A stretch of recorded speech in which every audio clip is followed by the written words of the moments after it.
সব কিছুরই কিন্তু ভালো মন্দ দুটো দিকই আছে। সংসারে যেমন সুখ আছে, তার বিপরীত দুঃখও আছে, কষ্টও আছে। তবে সত্যি কথা বলতে কি জানো তো, আমরা যদি আমাদের মনকে নিয়ন্ত্রণ করতে পারতাম তাহলে হয়তো কষ্ট বলে কোনো কিছুই থাকতো না। তবে আমার মনে হয় মনকে নিয়ন্ত্রণ করাটাও খুব কঠিন।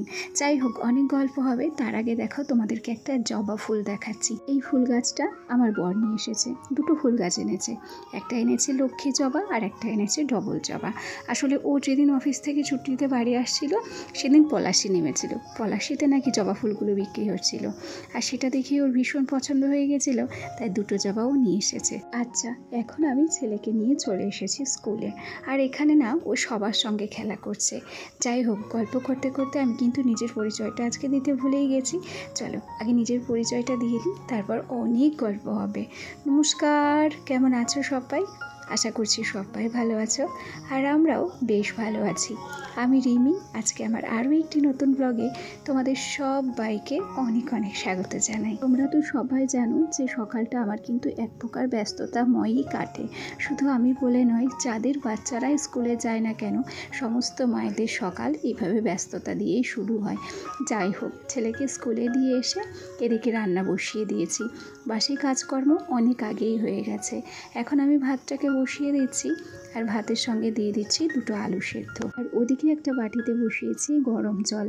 জানো তো, আজকে বেশ কয়েকটা জামা কাপড় ভিজিয়েছি, সমস্ত জামা কাপড়গুলো আজকে কাচবো। সত্যি কথা বলি, টানা কয়েকটা মাস বৃষ্টি বর্ষা নিয়ে কিন্তু আমরা ভুগছি, একদম বিরক্ত হয়ে গেছি।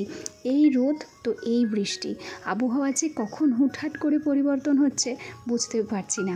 আমাদের এখানে বর্তমানে বৃষ্টি বেশি হচ্ছে, রোদ কিন্তু কমই উঠছে, আর সেই জন্য জানো তো বেশ অসুবিধে হচ্ছে। দেখো, বৃষ্টি বর্ষা যাই হোক না কেন, জামা কাপড় ধোয়া কাচা না হলে একটা বিস্তৃতি ব্যাপার হয়। আর জামা কাপড় তো নোংরা হতেই থাকে, তারা তো আর বর্ষা বৃষ্টি দেখে নোংরা হবে না, তারা একটা নির্দিষ্ট সময়ের পর ম্যারমেরে ভাবও চলে আসবে, আর না ধুলেও কিন্তু ভালো লাগে না। জামা কাপড় যদি অন্তত সপ্তাহে 2 দিন ধোয়া কাচা করা যায় তাহলে বেশ কিন্তু ভালো হয়, জানো তো। তবে আমার ক্ষেত্রে কি বলো তো, সব কাজ একসাথে করা অনেক কষ্টকর হয়ে যায়। অনেক আগে আমি জামা কাপড়গুলো ভিজিয়ে রেখেছিলাম, আজকে একটা টার্গেট নিয়েছিলাম। মোটামুটি ইচ্ছে ছিল জামা কাপড় ধোয়া কাচা করার পরেও নির্দিষ্ট সময়ের মধ্যে সব কাজ কমপ্লিট করব, আর তারপর তো আবার ছোটাছুটি করতে হবে। আচ্ছা, আজ অনেক দিনের একটা ইচ্ছে পূরণ হলো। তোমাদেরকে বেশ কয়েকদিন আগে থেকে বলে আসছি না, উচ্ছে আলু ভাজা খেতে ইচ্ছে করছে, আজকে ইচ্ছেটাকে পূরণ করে ফেলেছি। আজকে উচ্ছে আর আলু আমি কিন্তু কেটে নিয়েছি। আজকে উচ্ছে আলু ভাজা করব, সেই সাথে একটা ডিমের অমলেট করলাম, আর দুটো ডিম সেদ্ধ করব। আর গতকালকের ডাল ছিল, কাবলি ছোলার তরকারি রান্না করেছিলাম রাত্রে, সেগুলো ছিল, আর বাড়তি আরও ভাজাভুজি ছিল, সেজন্য অন্য কোনো কিছু আর করিনি। জানো তো, আগে যখন ফ্রিজ ছিল না তখন বাড়তি সবজিগুলো থেকে গেলেও সেগুলো নষ্ট হয়ে যেত, তবে এখন তো আর নষ্ট হওয়ার ভয় নেই, সেগুলোকে ফ্রিজে রাখা ছিল, তাই বাড়তি রান্না আর করলাম না। ওই যে দুটো ডিম আমি কিন্তু রেডি করে রেখেছি, ওদিকে উচ্ছে আলুটাকে আমি চাপিয়ে দিয়েছি, আর এদিকের গ্যাসে আমি ডিম সেদ্ধটাকে বসিয়ে দিলাম। ওদিকে ঝটপট করে আমি জামা কাপড়গুলোকে কেচেও নিয়েছি, আর সেগুলোকে মেলেও দিয়েছি। তবে রোদ তো খুব একটা নেই, যতটুকু যা হাওয়া হবে ততটুকুতেই টানলে টানবে, না টানলে ঘরের মধ্যেই মেলে দিতে হতো। তবে সত্যি কথা বলতে কি বলো তো, আজকে সারা দিনে একটা ফোঁটাও রোদ ওঠেনি, জামা কাপড়গুলো একটুও শুকোয়নি, সব জামা কাপড় ভিজেছিল। মোটামুটি 5 বার জামা তুলেছি, 5 বার মেলেছি। মানে এই রোদ এই বৃষ্টি, এই রোদ এই বৃষ্টি, এই জামা কাপড় তুলতে আর মেলতে মেলতেই আমার সারাটা দিন আজকে গেছে। শেষে রাগ করে সমস্ত জামা কাপড় ঘর ভরে মেলে দিয়েছিলাম, আর সারা রাত ফ্যান চলেছিল, তাতে হালকা পাতলা যেটুকু যা শুকিয়েছিল পরের দিনকে আবার সেগুলোকে বাইরে মেলে দিয়েছিলাম।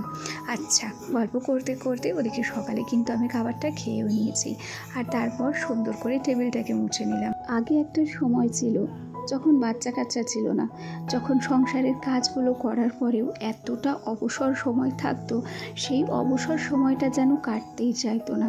তবে দেখো, সব কিছু যেমন পরিবর্তনশীল, আমাদের সংসারটাও কিন্তু ধীরে ধীরে পরিবর্তনশীল, আর সেই সাথে সংসারের কাজকর্মগুলো পরিবর্তনশীল। এখন এমন একটা সময় এসেছে যেখানে কিন্তু সংসারের কাজ করার পরেও আর একটা মুহূর্ত বাড়তি সময় থাকে না। অপচয় বলে জীবনে আর কোনো জিনিস জিনিসই থাকলো না, জানো তো। সব সময় এই সংসারের কাজ, বাচ্চা কাচ্চা সামলানো, এই করতে করতে 24টা ঘন্টা পার হয়ে যাচ্ছে। আচ্ছা, এখানে আমি তোমাদের সঙ্গে কথা বলতে বলতে বিছানাটাকেও গুছিয়ে নিলাম। ভিডিওর এই পর্যায়ে এসে একটা কথা না বললেই নয়। আমার যে সমস্ত বন্ধুরা প্রথম থেকেই আমার সাথে আছো, পাশে আছো, তোমাদেরকে অসংখ্য ধন্যবাদ জানাচ্ছি। আর আমার যে সমস্ত নতুন বন্ধুরা আজকে ভিডিওটি প্রথম দেখছো, যদি কোনো কারণে আমার এই ছোট্ট ভিডিওটি তোমাদের ভালো লেগে যায় তাহলে অবশ্যই করে একটা লাইক করো, কমেন্ট করো। আর হ্যাঁ, তোমরা চাইলে আমার এই ছোট্ট পরিবারের একজন মিষ্টি সদস্য হয়ে আমার পাশে থেকেছেও।